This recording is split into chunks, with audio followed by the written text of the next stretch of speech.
자, 우리가 특별 찬송으로 우리 195쪽을 했습니다. 자주 부르지는 않는데 여기 작사와 작곡한 시기를 좀 주목해서 보시면 좋습니다. 1961년인데요.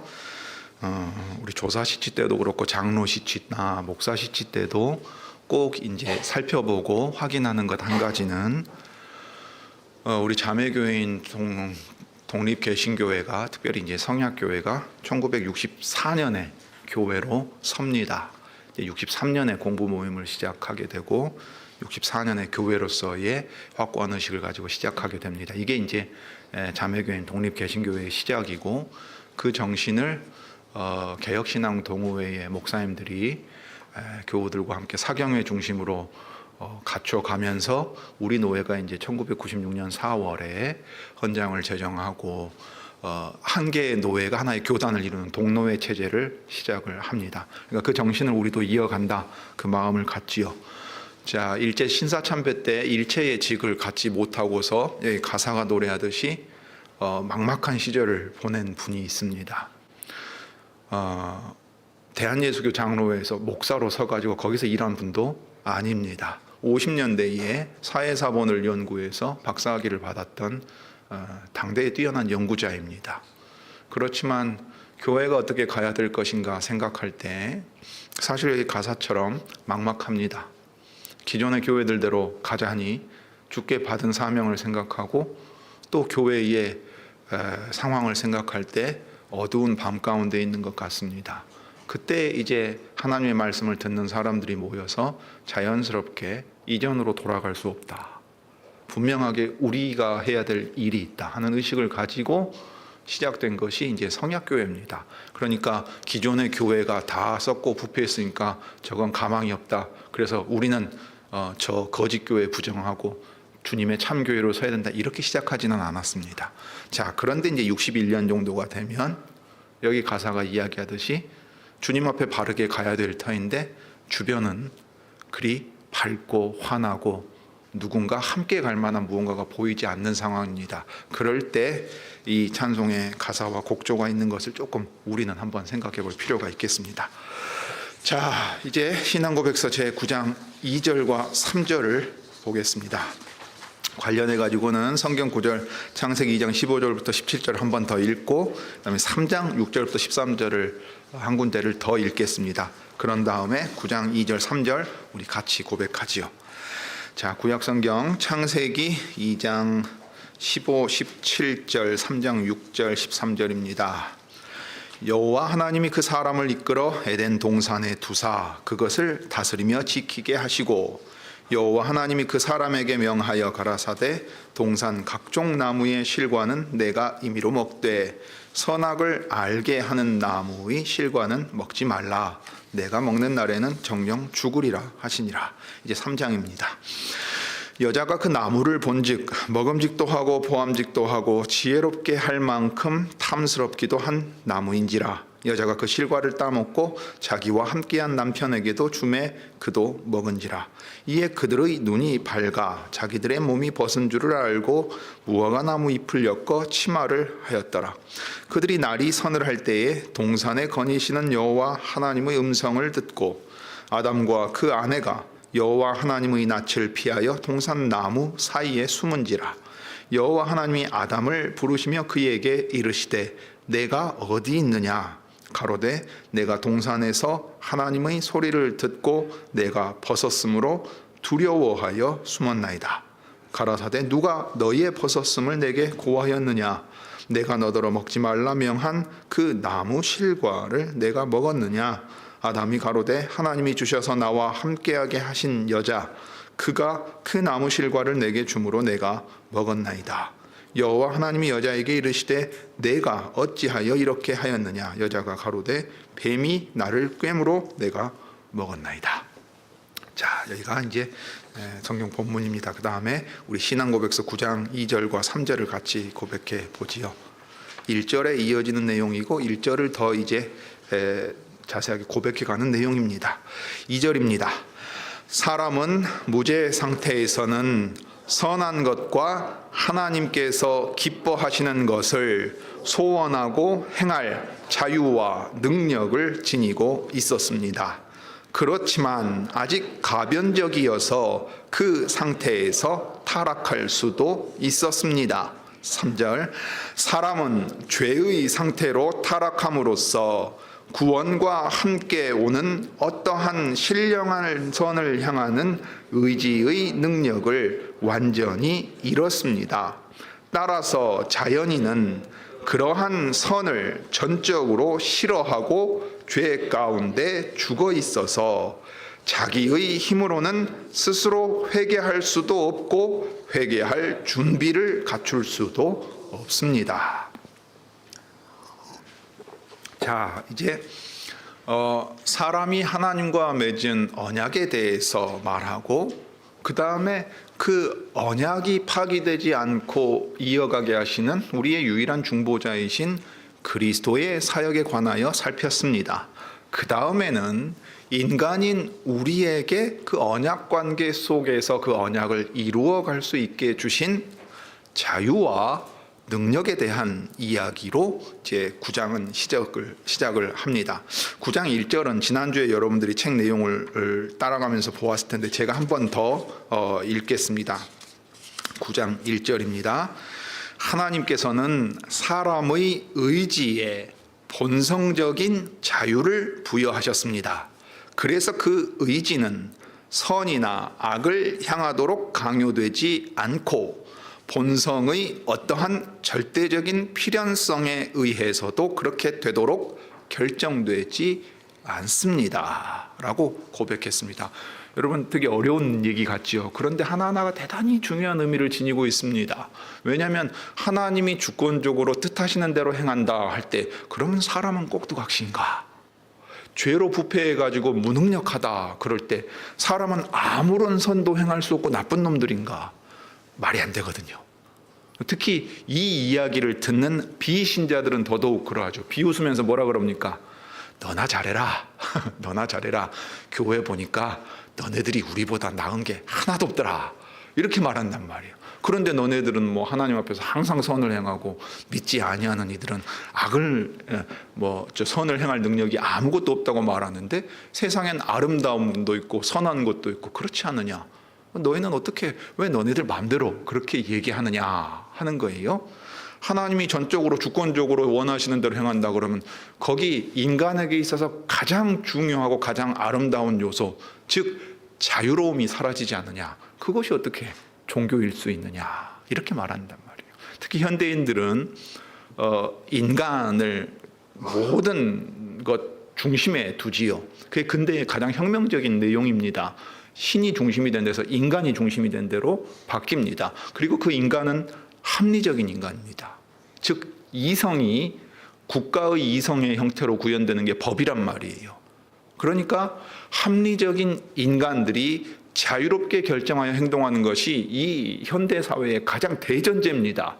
그런데 기독교의 주장은 그 대전제 자체를 인정하지 않는 것처럼 보이죠. 인간은 죄인이고 인간은 선을 행할 능력과 자유로운 의지가 없이 죄에 노예된 상태에 있다. 그러면 인간이 이제 인간 아닌 어떤 것이 돼버렸느냐. 이해할 수 없어서 반박하는 사람들이 여전히 많다 이 말이에요. 그럴 때 이 자유의 의미가 무엇이고 사람의 의지는 어떠한 상태 가운데 있는가 하는 것은 정말로 중요합니다. 고백의 내용으로서만 중요한 게 아니라 이것을 각 사람과 교회가 실천해야 합니다. 그런데 이 점에서 오늘날 교회가 대단히 심각한 실패를 경험합니다. 이게 교회 정치 안에서 나타나는 거예요. 교회가 어떤 기관이 돼버렸습니까? 신자 개개인의 양심을 직분의 그 권위로 찍어 누르는, 그렇게 해가지고 그 권한과 권위를 남용하는 기관이 되어버렸다 이 말이에요. 그러니 거기에는 자유가 없습니다. 그러니까 이것은 단순히 선언적인 의미가 아니고 이것을 교회가 따라가고 실천함으로써 실제로 이 고백에 합당한 모습이 나타나야 된다 하는 의미를 먼저 좀 생각해 보시기 바랍니다. 자, 이제 고백사를 따라가면서 보지요. 인간에게는 본성상 자유를 하나님께서 허락해 주십니다. 우리는 그것을 창세기 2장에서 봅니다.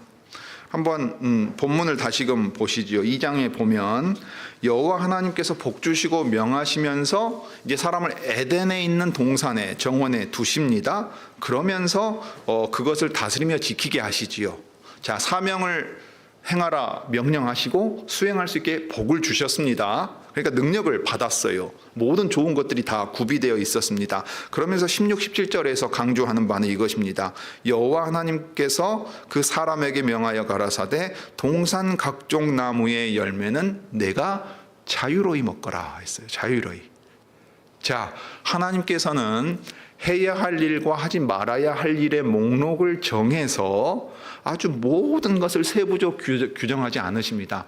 단 하나, 행해야 할 사명과 그 사명을 수행할 수 있는 모든 능력과 자질, 그리고 환경들을 준비해 주신 후에 동산 중앙에 있는 모든 것을 먹게 하셨어요. 생명나무까지도 포함되어 있습니다. 그래서 그 생명에 이르도록 자유롭게 행하게 하셨어요. 어느 정도의 자유까지 주셨는가를 우리가 그 다음에 볼 수 있어요. 선악을 알게 하는 나무의 실과는 먹지 말라. 내가 먹는 날에는 반드시 죽는다. 여러분, 어느 정도의 자유까지 허락해 주십니까? 하나님을 거역할 수 있는 자유까지도 주십니다. 그러니까 인간에게 허락하신 자유라고 할 때는 엄청난 것이 지금 주어져 있는 겁니다. 모든 것을 선택할 수 있어요. 심지어 악한 것까지도 선택할 수 있는 거예요. 여러분이 하나님의 입장이었다면 반드시 안전장치를 걸어둬야 됩니다. 무엇을 걸어둬야 될까요? 선악을 알게 하는 나무 사이에 전기가 통하는 철조망을 쳐놓든지 인간의 본성 자체에 그것 자체에 접근할 수 없게 만들어버리는 어떤 장치를 만들어둬야죠. 아이작 아시모프가 이제 공상과학 그 소설을 씁니다. 우리가 잘 아는 이야기가 나오죠. 로봇입니다.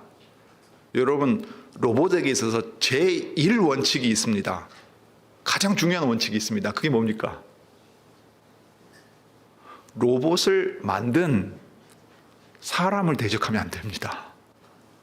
그러니까 인간이 자기가 생각할 때도 이 자유는 모든 것이 다 허락된 자유일 수가 없는 거예요. 왜냐하면 그 자유끼리 충돌하거든요. 그러니까 반드시 그 로봇을 만든 창조자인 인간을 반역해서는 안 되게 만듭니다. 자, 얼마 전에 오픈 AI의 샘 알트만이 쫓겨났다가 복귀하는 과정이 아주 며칠 만에 어마어마한 뉴스가 됐지요. MS사의 CEO도 거기에 관련되어 있었습니다. 사실 그 아래에 깔려있는 근원적인 두려움이 무엇이었습니까? 혹시 아십니까? 인공지능이 급속도로 발전을 해가지고 사람이 규제할 수 없을 정도의 상황이 되면 어떻게 펼쳐져 갈지를 아무도 모르는 거예요. 대량으로 언어에서 학습하게 되면 우리 영화에서 보는 그 내용이 나온단 말이에요. 가치 판단을 통해서 선과 악을 분별하는 가운데 선한 것을 취하는 게 아닙니다. 대부분의 언어로 된 모델에서 악한 것들을 습득하게 되면 무슨 문제가 생긴지 아십니까? 어뷰징한다 그럽니다. 남용합니다. 악용하고 오용해가지고 컴퓨터가 인간의 언어를 통해서 대량으로 학습을 했는데 못된 짓을 해요. 그걸 통제하려고 하는 겁니다. 공익재단에서는 특히 그렇게 하려는 거고, 상업적인 수단에서는 어떻게 하려고 그럽니까? 그걸 최대한 빨리 발전을 시켜서 수익 모델을 만들어야 됩니다. 우리가 지금 살고 있는 시대에 일어난 일이라고 말이에요. 우리가 하나님의 입장이면 절대 하나님을 거역할 자유를 준다는 건 있을 수가 없는 일입니다. 그런데 놀랍게도 하나님은 말씀하실 분이에요. 마치 그걸 막을 수 없는 분인 것처럼 자유를 주셨어요. 그러니까 이 자유는 사실 근원적인 한계가 있는 자유입니다. 우리 위에 권위 있는 분이 계시고 그분이 말씀으로 우리의 자유를 존중하시되 우리가 넘어서지 말아야 될 선이 있다는 것을 가르치셨어요. 그게 뭡니까? 창조주 하나님이 선하다 하신 게 선이고 악하다 하신 게 악이니까 그것을 따라 행하라는 거예요. 사실 그것 외에는 모든 걸 할 수 있었습니다. 그러니까 이 자유는 절대적인 자유가 아니에요. 모든 걸 자유롭게 선택할 수 있는 자유인데 어떤 의미에서의 자유입니까? 선을 택하고 악을 버리라는 의미에서의 자유입니다. 이게 율법의 의미입니다. 여러분, 신명기에서 모세가 이렇게 말합니다. 내가 복과 생명과 저주와 사망을 내 앞에 두었노니, 이렇게 말한다고요. 율법을 주실 때도 여러분 노예 다루듯이 하시는 분이 아닙니다. 힘으로, 권위로, 강압적으로 찍어 눌러서 자유를 배제시키고서 원하는 결과를 얻어내는 게 아니라 이 말이에요. 하나님이 그만큼 인간을 영광스러운 존재로 창조하시고 영광스럽게 다루어 가십니다. 그런데 여러분, 우리가 자녀를 키워보면 아는데요, 이게 얼마나 어려운 일인지 모릅니다. 인격을 존중하고 대화하고 납득할 때까지 기다리는 거요. 해보십시오. 3살, 4살, 5살 때 그렇게 안 되죠. 제일 먼저 매를 들게 됩니다. 혼내게 되지요. 엄마가 하라면 해. 이렇게 됩니다. 사춘기 때 말 듣습니까? 안 듣지요. 그런데 하나님이 만약 우리를 그렇게 다루셨다면 어떤 결과가 일어났을까요? 우리는 성장하거나 성숙하지 못했을 거예요. 그런데 하나님께서는 이토록 엄청난 자유를 우리에게 주십니다. 이 자유는 근원적이에요. 그래서 인간은 스스로 하나님 안에서 허락된 것, 이 울타리 안에서 선택할 수 있는 자유를 가지고 있습니다. 이게 이제 무죄 상태일 때의 자유입니다. 그런데 자유만 허락하신 게 아니지요. 여러분, 자유롭게 할 수 있어도 그 자유를 선용해서 무언가를 행할 수 있는 능력이 없다면 무슨 문제가 생기겠어요? 자유롭지만 할 수 있는 일이 없어요. 그러면 마치 놀리는 것처럼 되죠. 너 마음대로 해. 그런데 너 그거 할 수 없을걸? 이렇게 말한다고 생각해 보세요. 그건 진정한 자유가 아니지 않겠어요? 자유를 누리면서 하나님 안에서 선을 행하고 하나님 기뻐하시는 일들을 할 수 있게 하십니다. 하나님이 만드신 땅을 대신 맡아가지고요, 통치할 수 있을 만큼의 놀라운 그 능력을 허락하십니다. 그래서 무죄 상태에서는 선한 것과 하나님께서 기뻐하시는 것을 소원하고 하나님의 말씀을 듣고 깨달아서 창조 세계가 하나님을 기쁘시게 하기 위해서 어떻게 해야 되겠다. 동물들의 이름을 다 지었잖아요. 남자와 여자가 한 몸을 이루어 혼인관계 안에서 자녀를 낳잖아요. 자녀를 낳아서 어떻게 키워야 될지도 깨달아가고 알고 있는 겁니다. 그렇게 해서 행할 자유가 있었고요, 그것을 행할 능력이 있었습니다. 그러면 정말 가장 좋은 상태죠. 뭐만 하면 돼요? 그 자유를 잘 사용하기만 하면 되는 겁니다.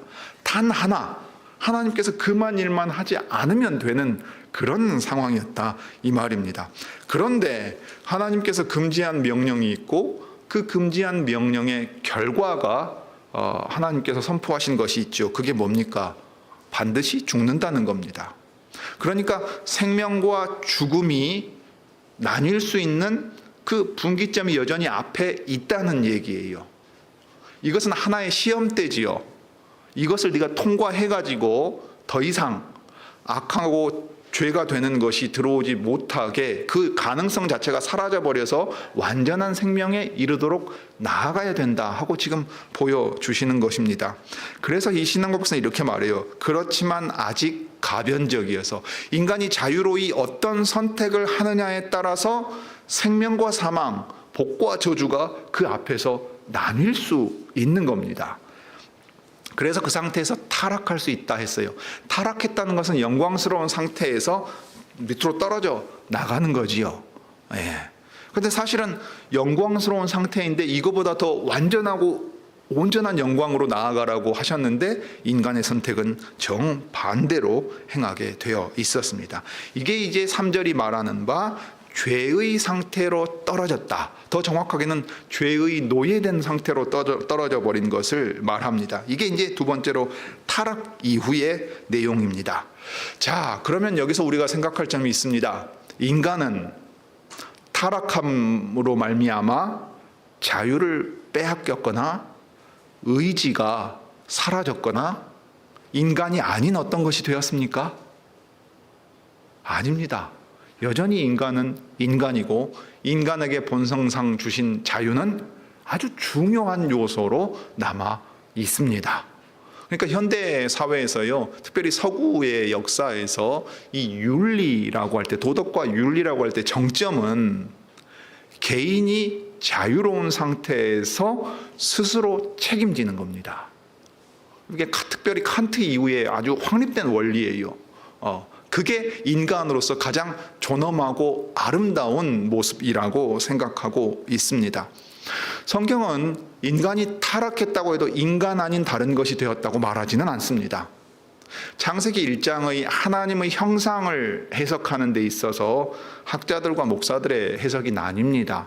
그러나 저는 이것을 어떻게 보느냐면 사명의 관점에서 봅니다. 하나님의 형상으로서의 역할을 하라는 거예요. 자, 그러면 타락한 이후에는 어떻게 됩니까? 이전에는 하나님의 형상의 역할을 할 수 있었습니다. 그 사명을 수행할 수 있었어요. 그러면 타락한 이후에는 어떻게 됩니까? 하나님의 형상의 역할을 할 수 없죠. 하나님을 드러낼 수 없습니다. 하나님을 드러낼 수가 없다고요. 죽음 아래 놓여 있는 상태에 되었습니다. 그 점에서 하나님의 형상으로서의 역할을 할 수 없는 상태로 해석한다고 보면 성경은 아예 대전제로 인간이 인간 아닌 어떤 것이 되었다고 말한 적이 한 번도 없습니다. 애초에 영광스러운 하나님의 형상으로서의 역할을 할 존재가 되었고 더 완전한 영광으로 나아갈 존재였기 때문에 여전히 하나님의 형상으로 창조된 인간을 죽이는, 즉 살인하는 문제에 대해서는 하나님께서 거기에 대해 큰 책임을 물으시게 됩니다. 그래서 타락한 이후에도 인간은 개인의 이 자유, 본성상 주어진 자유는 가장 중요한 요소로 여전히 남아 있습니다. 타락한 이후에 하나님께서 인간을 어떻게 다루는가 한번 보시기 바랍니다. 이게 창세기 3장에 나옵니다. 죄를 범하는 그 순간에도 하나님께서는 중간에 개입하거나 강제적으로 조치하지 않으셨어요. 3장 6절을 보면 여자가 그 나무를 봅니다. 근데 지금 여자가 그 나무를 보는 시점에서의 인식은 이미 이전과 달라졌습니다. 이전의 생명나무를 볼 때는 하나님이 말씀하신 그대로의 생명나무고 물론 인식의 부족함이 있을지라도 하나님께서 허락하신 생명에 나아가도록 하는 상징적인 열매였어요.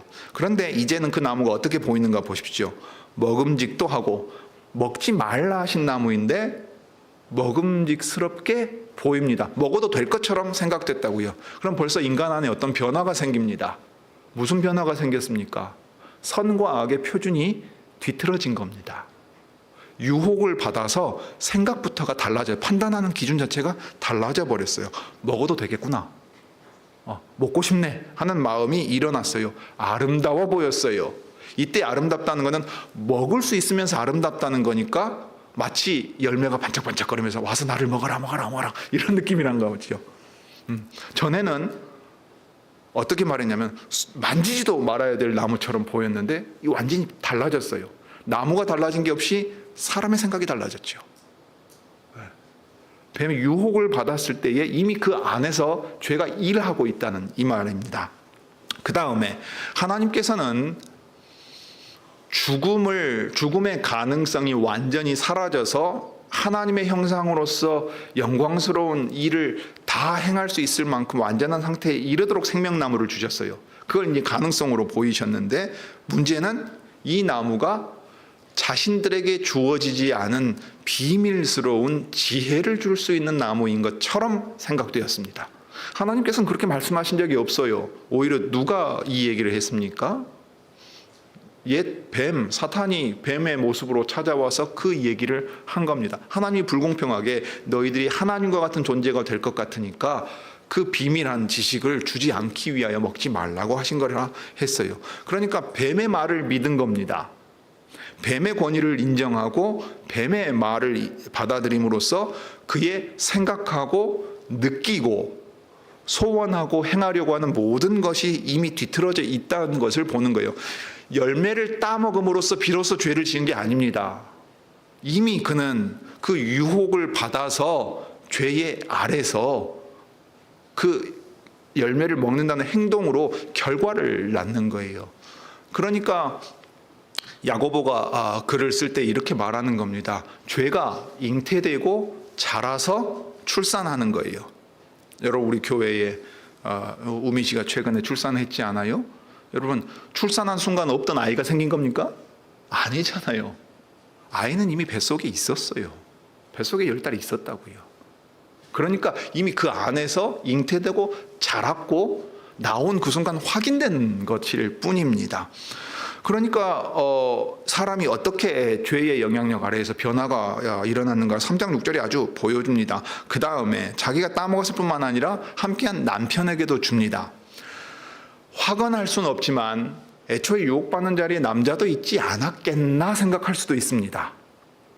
그 다음에 하나님의 명령을 남자가 받아서 여자에게 전달하게 했고 그렇게 해서 가정을 다스리게 했는데 왜 남자는 그럼 따먹게 되었는가? 여기 언급된 바가 없습니다. 그렇지만 여자에게 저주하실 때 하신 말씀에서 미루어 본다면 어쩌면 남편은 떠밀려서 가는 모양새였을 수도 있어요. 아내와 내가 한 몸이지 않은가? 하나님께서 하나가 되게 만들지 않았는가? 저 사람이 택한 것은 내가 택한 것이고 저 사람이 한 행동은 어쩔 수 없이 내가 한 행동이다. 우리 둘이 그러면 뭐 이혼이라도 할 거냐? 예전에 대통령 됐던 분이 자기 부인의 부친, 그러니까 장인의 전력과 관련해 가지고 무슨 논란이 되니까 뭐라 그랬어요? 그런다고 내가 부인하고 갈라서겠느냐? 뭐 이런 식으로 말한 적 있지 않아요? 어쩌면 첫사람 남자는 그렇게 생각했을지도 모릅니다. 그렇다면 나라고 어쩔 수가 있겠냐? 별 수 없지 않느냐? 이 부인을 내가 사랑하고 어차피 같이 갈 수밖에 없는 것 아니냐? 이렇게 생각했을 수도 있지요. 남편은 그것을 받아서 자기도 먹습니다. 자, 그 다음에 일어난 결과가 눈이 밝아 자기들이 몸이 벗은 줄을 알았습니다. 8절에는 이제 여호와 하나님께서 그들을 찾아가십니다. 평소와 똑같은 일이에요. 그들을 찾아가서 만나고 말씀하시고 교제하시거든요. 그런데 그들의 반응이 달라졌습니다. 어떻게 됐습니까? 여호와 하나님의 음성을 들었어요. 그때 아담과 그 아내가 여호와 하나님의 낯을 피합니다. 동산 나무 사이에 숨습니다. 그럼 여호와 하나님이 하늘에서 그냥 벼락이 쳐가지고 숨은 나무가 벼락을 쫙 맞아가지고 절반으로 쪼개져야 하나님이 다 알고 있구나. 가서 엎드려야 되겠다. 이 마음이 들게 할 것 같지요. 그런데 하나님께서 어떻게 하세요? 제일 무력한 방법을 쓰죠. 부르십니다. 아담아 내가 어디 있느냐 하고 부르신다고요. 하나님 속도 좋으시지요. 지금 상황이 어떤 상황인데 그냥 부르세요. 왜 부르시겠습니까? 사람으로 하여금 깨닫게 하시려는 거예요. 깨닫고 돌아오게 하시려는 거예요. 그런데 놀랍게도 죄가 그 안에 자리를 딱 잡으면 하나님에 대한 인식도 완전히 틀어져 버립니다. 하나님을 두려운 존재로만 인식해요. 자기들이 자유롭게 선택한 행동의 결과를 책임지려고 하지 않습니다. 하나님에 대한 상이 틀어져 버리니까 무서워하고 피해요. 4장에 가면 가인이 그런 모습을 보여주잖아요. 하나님의 정의로운 판결 앞에서 뭐라 그래요? 재판장의 판결에 저는 받아들일 수 없습니다. 너무 과합니다. 이렇게 하나님 앞에서 그렇게 말해요. 네. 죄가 사람에게 들어갔을 때 얼마나 무서운 결과를 내는가를 보십시오. 내가 어디 있느냐고 부르시니까 소리를 들었어요. 들은 다음에 보이는 반응이 달라지는 겁니다. 내가 벗었으므로 두려워하여 숨었습니다. 그 다음에 이제 하나님께서 계속 질문하시지요. 자, 이 거듭 질문하시는 이유가 뭐겠어요? 몰라서 물어보는 겁니까? 부모가 자녀 혼낼 때 가끔 그럽니다. 자, 와서 앉아라. 아주 딱 엄한 표정을 지면서 네가 무슨 행동을 했는지 알아 몰라. 그렇죠. 자녀들 입장에서는 제일 듣기 싫은 말일 겁니다. 네. 자기가 뭘 잘못했는지 부모 앞에서 있는 그대로 고하게끔 하는 그런 거죠. 그럼 고집센 애들은 어떻게 해요? 입 딱 다물고 이러면서 아무 말 안 한단 말이에요. 네. 그런데 부모가 그걸 몰라서 지금 물어보는 겁니까? 아니면은 네가 뭘 잘못했는지 깨달아가지고 다음엔 하지 말라고 물어보는 겁니까? 그 의도하고 비슷하단 말이에요. 그럴 때 아담이 뭐라고 대답했는가 보십시오. 하나님이 주셔서 나와 함께 하신 여자 그가 그 나무 실과를 내게 주므로 먹었나이다 했어요. 여러분 자유에는 책임이 따릅니다. 그러니까 자기가 자유로이 행한 행동에는 누가 책임지는 게 원칙이죠. 그 본성상의 자유는 타락한 이유도 여전히 가지니까 자기가 책임지는 겁니다. 그런데 지금 아담이 뭐라고 답변했는가 보시죠. 그 남자가 아이고 하나님께서 저 여자를 저한테 주시니까 저 여자가 주는데 제가 어찌 안 먹을 수 있습니까? 자, 사실이에요. 사실입니다. 아내인 부인이 자기한테 줬어요. 그러니까 자기는 먹을 수밖에 없다는 것처럼 말해요. 마치 자유롭지 않은 상태에서 부인이 혼내니까 그렇게 하지 않을 수밖에 없었어요. 저한테 책임이 없어요. 이렇게 말하는 것처럼 들리잖아요. 그래서 누구한테 떠넘겨요? 부인인데 더 교묘하게는 어떻게 말해요? 저 여자 하나님이 보내주셨잖아요. 나보고 어쩌라고요? 지금 이런 상황인 거죠. 하나님이 주셔서 나와 함께 하신 여자, 그 여자가 나더러 먹으라 그러니까 제가 어쩔 수 없이 먹었습니다. 그 모든 자유를 자기가 행할 때는 아무것도 찾지 않다가 책임져야 될 일이 되니까는 그거 하나님이 저한테 그렇게 하게 만든 거 아닙니까? 저 여자가 그렇게 하게 만든 것 아닙니까? 하고 발뺌한다 이 말입니다. 이게 죄인의 특성입니다. 여호와 하나님께서 여자에게 이제 물어보십니다. 사실이니까요. 사실은 사실이니까요. 내가 어찌하여 이렇게 했느냐? 그러니까 여자가 뭐라고 말해요? 내가 나무 열매를 보니까 이러이러했습니다 하고 말하지 않아요. 자기 얘기를 하지 않고 남 얘기를 합니다. 뱀이 나를 꿰물어 내가 먹었습니다. 저는 어찌할 수가 없지요. 제 책임이 아닙니다. 이렇게 말한다고요. 자유는 항상 그 사람에게 책임을 묻습니다. 그래서 타락 이후에는 이제 어떻게 됩니까? 죄가 우리 안에 들어와서 일할 때는 놀랍게도 자기의 죄를 깨닫지 못합니다. 부인해요. 핑계댑니다. 탓합니다. 너무 익숙한 거죠, 여러분. 나에게도 그 모습이 있고 자녀를 키울 때 그걸 맨날 보거든요. 맨날 봐요. 그리고 정 안 되면 어떻게 합니까? 물귀신 작전이에요. 쟤도 그랬어요. 이게 나만 죽을 수 있나? 쟤도 그랬어요. 그런단 말이에요. 이게 어렸을 때부터 인간이 가지고 있는 본성적인 모습입니다. 형사들이 그런 얘기예요. 범죄자 잡아다 수사하잖아요. 제일 먼저 하는 일이 부인하는 거. 펄쩍펄쩍 뛰면서 뭔 소리 하냐고, 당신이 봤냐고, 나 그런 적 없다고 말해요. 증거를 딱 들이밀면 뭐라 그래요? 아이, 그거 내가 그때 어쩔 수 없어서 그렇게 한 거지, 뭘 그런 걸 가지고 나한테 그러냐고 핑계댄단 말이에요. 예. 타락 이후에 이렇게 인간은 그 자유를 선용할 수 없습니다. 스스로 정당하게 책임지지 않습니다. 그러니까 이 자유는 항상 어디를 향해서 기울어져 있습니까? 자, 인간 본성이 중립적인 지대에서 선과 악을 택할 수 있는 상태에서 떨어져서 이제 완전히 기울어 버립니다. 이 한자의 경향이란 말은 참 흥미로운 말이에요. 자, 경향이란 말은 항상 그렇게 하기 쉽다는 얘기예요. 절대적인 건 아니지만 그렇게 하기 쉬워요. 어떤 경향이 있습니까? 죄를 선택하기 쉬워요. 왜? 기울어져 있으니까.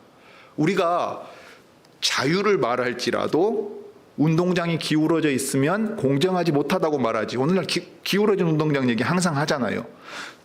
야, 개인이 노력하면 성공하는 건데 저 사람 저렇게 가난하게 사는 것은 남들하고 똑같이 출발해가지고 자기가 노력 안 한 거 아니냐? 라고 말할 수 없는 이유가 뭐예요? 출발점이 다르고 환경이 다르고 개인의 능력과 자질에 달려있는 문제가 아니고 기본적으로 여러 가지 사회 환경과 구조적인 게 반영된다는 걸 우리는 알고 있기 때문에 그래요. 기울어진 운동장이란 말로 그렇게 말해요. 자, 인간의 마음은 어디를 향해서 기울어져 있습니까? 타락한 이후에. 하나님이 미워하시는 것을 향해서 기울어져 있어요. 그걸 3장이 계속 보여주는 거예요. 사람은 합리적이지 않습니다. 그 정서와 의지도 정당하게 작동하지 않아요. 그런데 자유가 있어요. 그러니까 이 자유를 어디다 써먹습니까? 악한 데 써먹는다고요. 악한 데 써먹어요. 이게 하나님 보실 때 현재 우리의 상태입니다. 그래서 자유롭게 선택하게 했는데 자기가 악한 일을 해놓고서 책임은 지지 않으려고 하는 모양새를 띱니다. 악을 향해서 달려가요. 자, 여기에 대해서 이제 바울이 로마서에서 그 얘기를 합니다. 우리가 아직 연약할 때에 하나님께서 선한 율법을 주셨는데 그 율법을 지킬 수가 없어요. 이스라엘이라는 나라를 선택했는데도 그들 자신으로서는 하나님의 선한 뜻을 온전히 실행할 수 없고 실패하는 것만을 보여주는 것 같아요. 그러니까 근본적으로 누가 필요한 겁니까? 8장에 나왔던 내용, 중보자 예수 그리스도가 필요했던 거예요. 구약시대 이스라엘이나 신약시대 교회나 다 마찬가지인 겁니다. 그럴 때 우리가 아직 연약할 때라고 했는데 사실은 무능력할 때입니다. 할 수 없었다는 거예요. 선한 것을 보여주고 가르쳐 줘도 할 수 없다는 거예요.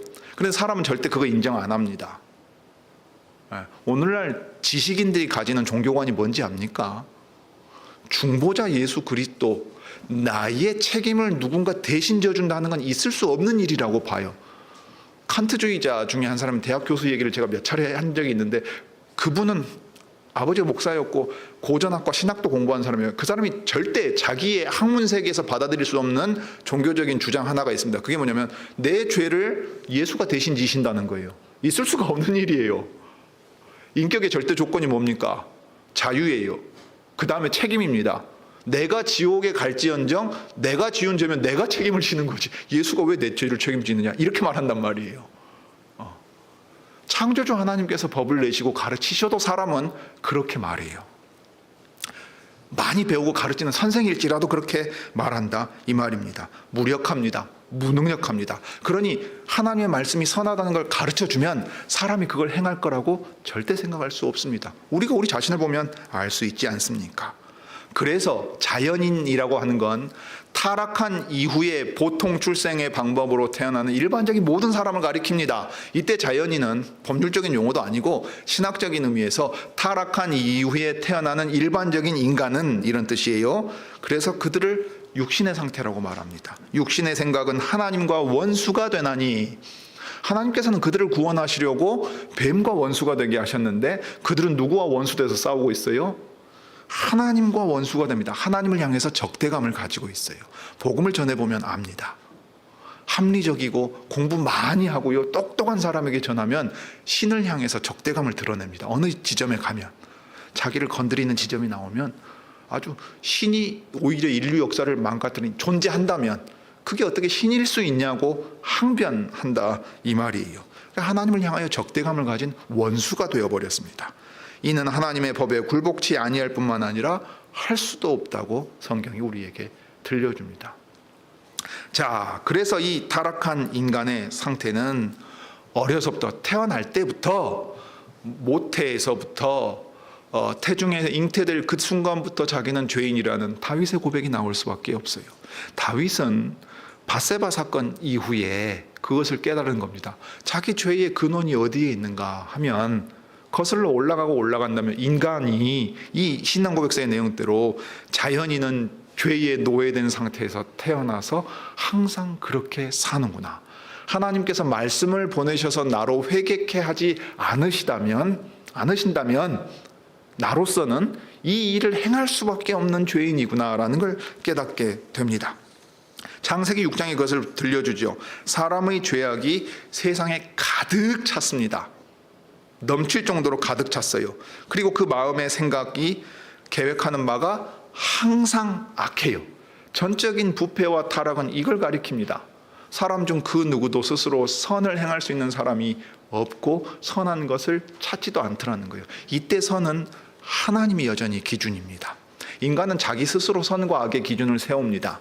근데 칸트 이후의 윤리가 그러합니다. 인간이 합의한 선이라는 도덕적인 기준이 따로 있어요. 그걸 어디서 우리가 느낍니까? 인권을 말하면서 하나님과의 신앙에서 어느 지점에 가면 부딪히는 게 반드시 생겨요. 하나님의 존재 자체를 인정하지 않는다고요. 신의 존재를 인정하고 신의 명령에 굴복하는 건 인간이 자유를 반납하는 거라고 말해요. 니체 같은 사람은 맹렬하게 주장했습니다. 그 노예 상태다.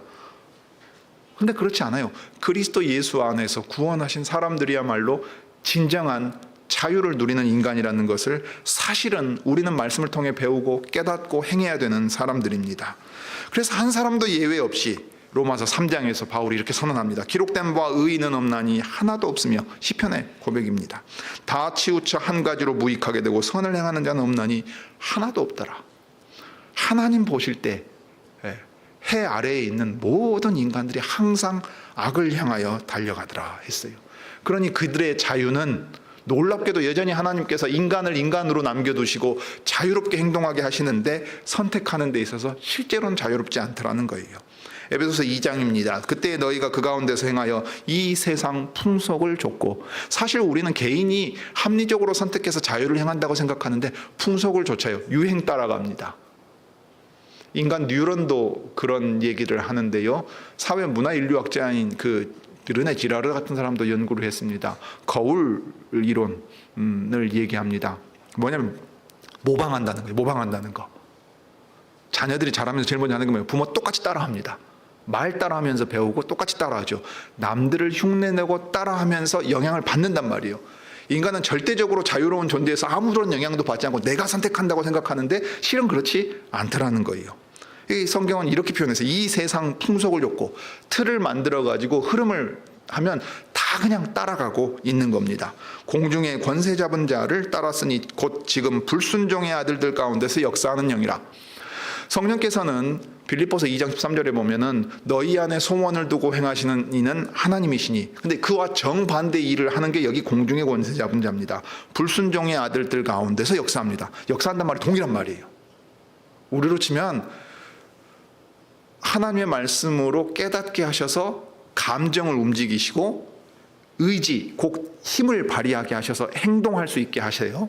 그런데 악한 자는 그 방향을 어디로 틉니까? 하나님께 불순종하는 방향으로 힘내 가르치고 괜찮아, 그렇게 해도 괜찮아, 남들 다 그렇게 살아, 여기서는 그렇게 해도 괜찮아 하게 만들어 죄책감 사라지게 만듭니다. 그리고 힘써서 악을 행하도록 말하자면은 고취시킨다 이 말이에요. 불순종의 아들들 가운데서 역사하는 영이라 했습니다.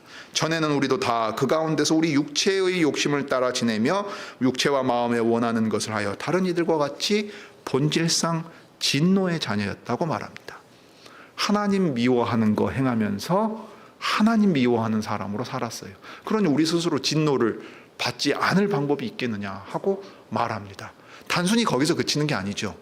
그 상태니까 우리 주 예수 그리스도의 구원 외에 우리에게 소망이 무엇이 있느냐고 바울이 담대하게 말하는 겁니다. 로마서 7장 끝낼 때 오라 나는 곤고한 사람이로다 누가 이 사망의 몸에서 나를 건져낼꼬, 이게 탄식하잖아요.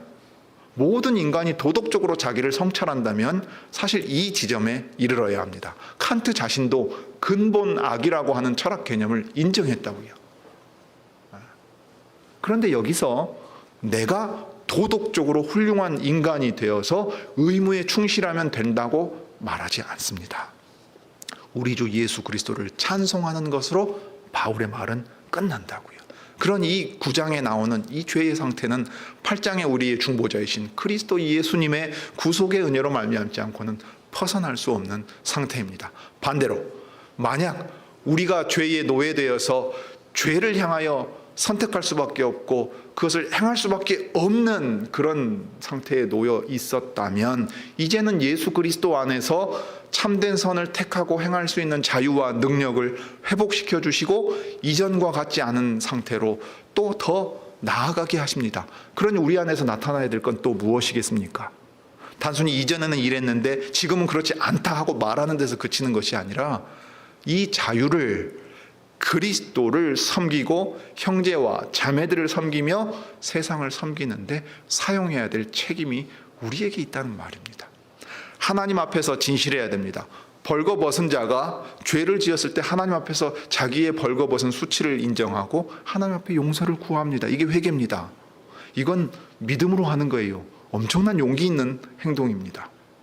사람들 간에 진실해지는 것도 엄청난 용기가 필요합니다. 부부 간에 대화할 때 한번 생각해 보십시오. 부모와 자녀 간의 관계를 생각해 보십시오.